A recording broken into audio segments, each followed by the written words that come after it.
రాష్ట్రంలో నిన్న forensic lab ఏదైతే తగలబడ్డది అని వార్త వచ్చిందో ఇవాళ రాష్ట్రంలోని ప్రతి ఒక్కరు అనుకుంటా ఉన్నారు ఖచ్చితంగా ఆ రోజు ఓటుకు నోటు దొంగతనంలో తాను అడ్డంగా దొరికిపోయిన కేసు ఏదైతే ఉందో ఆ కేసులోని ఆధారాలన్నీ భద్రపరచబడ్డ ఫోరెన్సిక్ ల్యాబొరేటరీని రేవంత్ రెడ్డే తగలబెట్టించిండు అని రాష్ట్రంలోని ప్రతి ఒక్కరూ ఇవాళ భావిస్తా ఉన్నారు.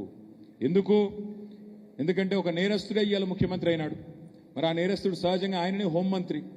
ఆ హోంమంత్రి కిందనే ఉండేది పోలీసు వాళ్ళు. ఈ ఫోరెన్సిక్ ల్యాబ్ ఇవన్నీ కూడా ఆయన కిందకే వస్తాయి.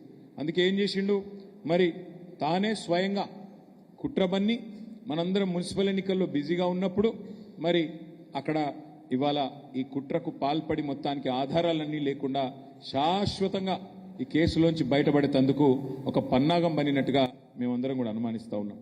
నిన్న జరిగింది ప్రమాదం కాదు, నిన్న జరిగింది అగ్ని ప్రమాదం కానే కాదు, అనుకోకుండా జరిగింది అంతకంటే కాదు, ప్రకృతి వైపరీత్యం కాదు.